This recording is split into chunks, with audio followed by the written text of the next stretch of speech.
driving the Outback Highway, and I was just thinking just how much we live in a land of contrasts. We're back to very dry. This is much drier compared to crossing the Nullarbor, and yet lovely and green, and forests and green fields down there in the southwest part of Western Australia. Beautiful gorges, the Flinders Ranges, magnificent gum trees, pine forests. I felt like I was in the Canadian Rockies. So we'll go on to a place called Lyndhurst, and that's where the STRZELECKI track starts.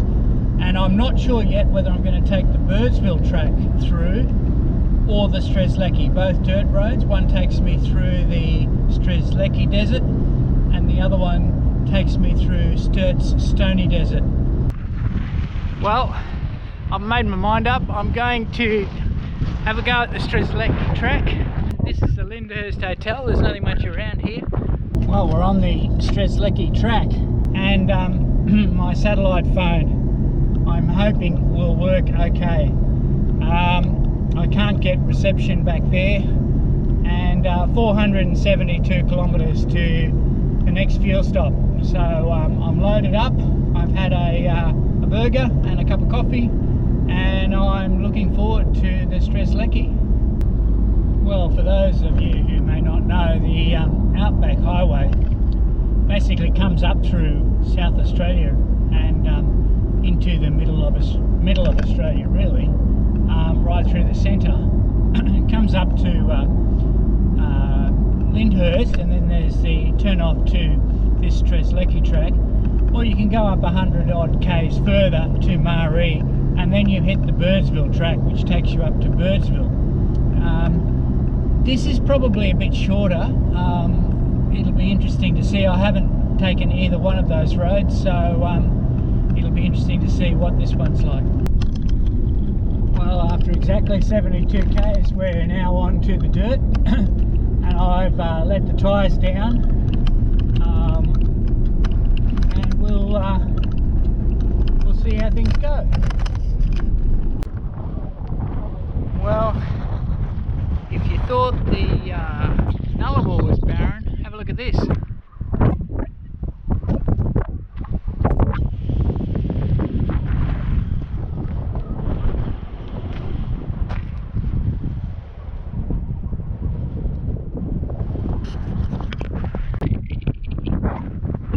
I've just stopped by the track because I saw this old building in the distance down near this creek, McDonald Creek I think it's called. Fancy making a living out here, middle of nowhere. You can see a grave down here. I don't know if anything is marked. We'll have a look. No, nothing's marked. Somebody's grave a long time ago. There's nothing here. There's the car.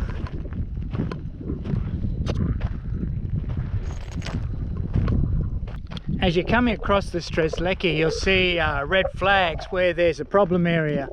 So over here we've got a patch of bull dust. So if you're driving too fast and you hit that, you've got a problem.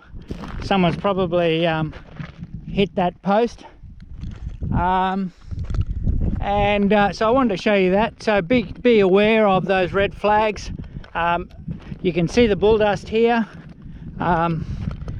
It's really thick. You can see what I'm walking in here.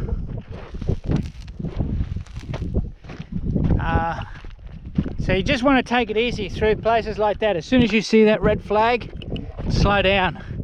There's a problem. Corrugations as well. Well, as you can see, we're travelling out here and there's not much out here at all. So to get a better perspective, what I want to do is actually put the drone up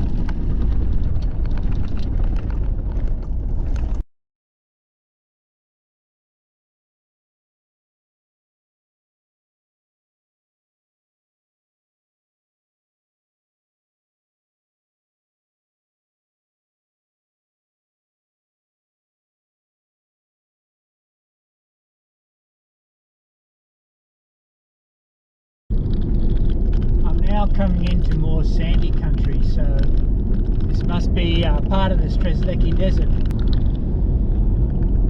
For those of you who know this area, I'm in the Art Baker rest area, and what I'm going to do is I'm just going to use that 20 litres of fuel that I've got up here and put it into the tank, because I'm carrying that as 20 litres of fuel equals 20 kilos. So if I can unload that, that'll be good. I'll show you how I do that.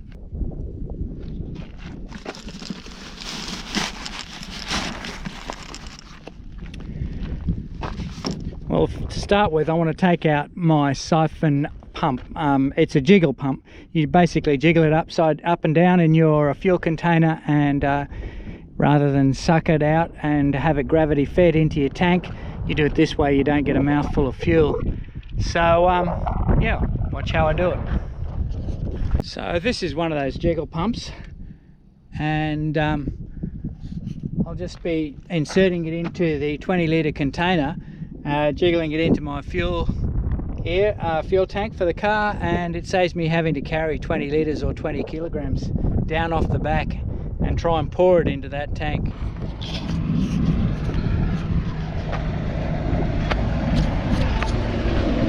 That'll give you an idea of trucks on the road.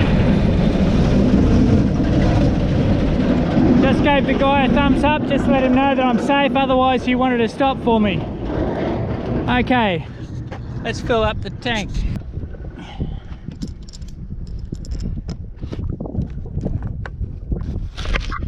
So I'm just climbed up here on the back of the truck.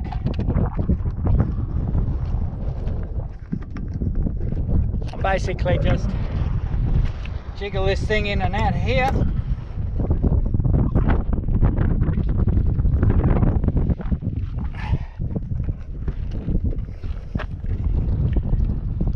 Giving myself enough room. Okay.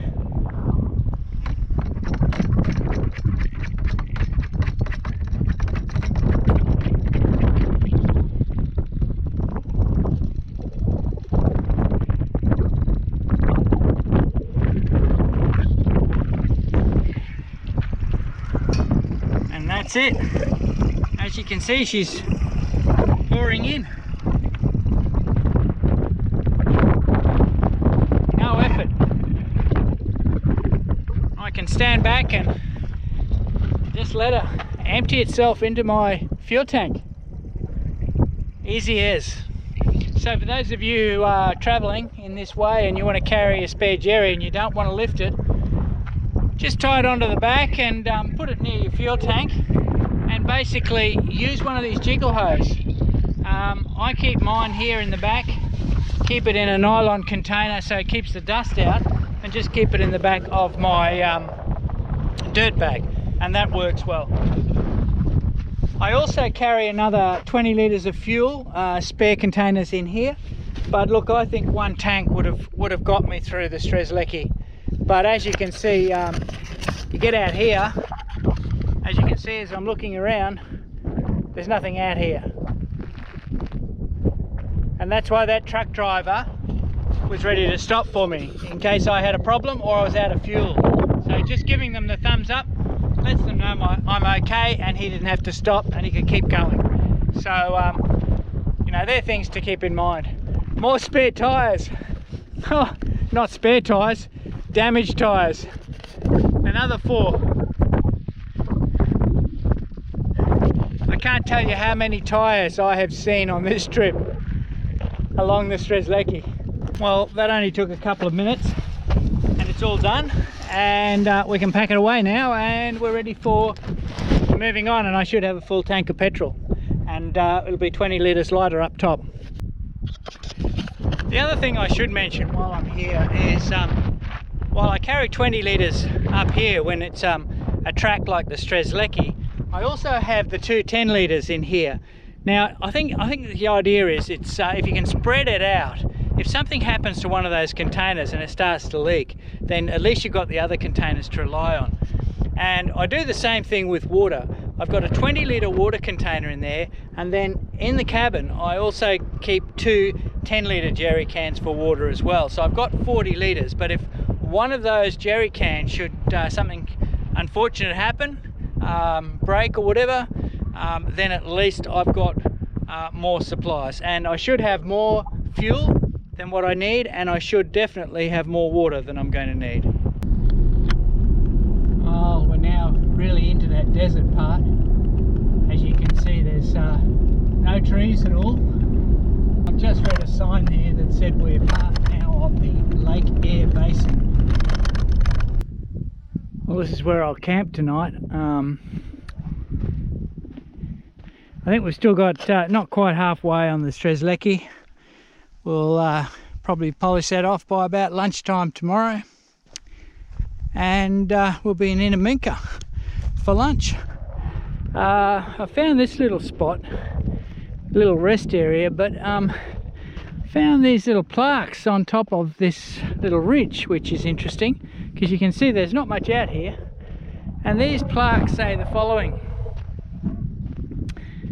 They've been placed by volunteers from outback grave markers, and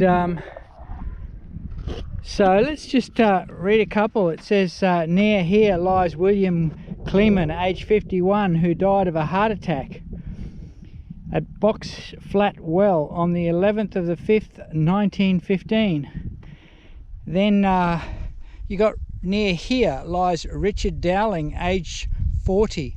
He died of thirst on the 25th of the 1st, 1893.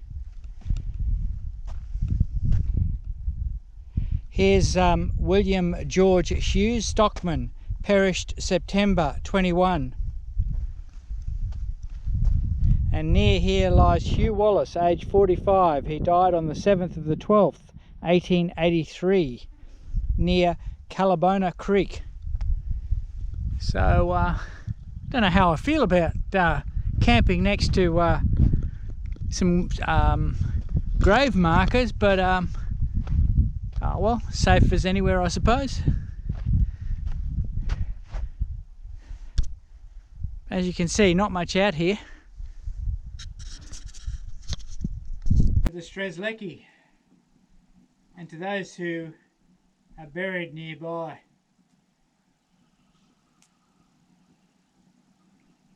Cheers.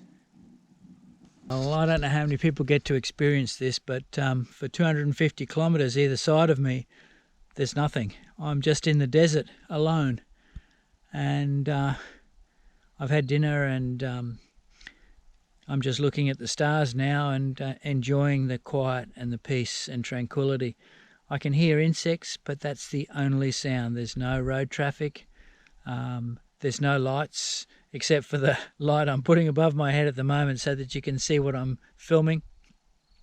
I've had dinner, a couple of glasses of wine. I'm about to hit the sack and read my book, and then tomorrow get up, and then I've got about 4 hours of driving of the STRZELECKI before I get back into Inaminka. But for anyone who hasn't experienced being out in the desert alone at night, being 250 kilometres either side of anywhere, then I highly recommend it. There's certainly, it reminds me of that song, you know, being in the desert with a horse with no name, and then, yeah, that song there. It's, I don't know the full words of it, but that's been going through my head a fair bit. But the stars are just magnificent at the moment. There's about a quarter moon, and I really have enjoyed it. Well, good morning this morning.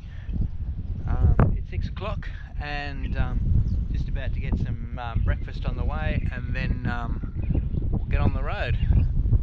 You can see where I set up last night, and had a pretty good night's sleep.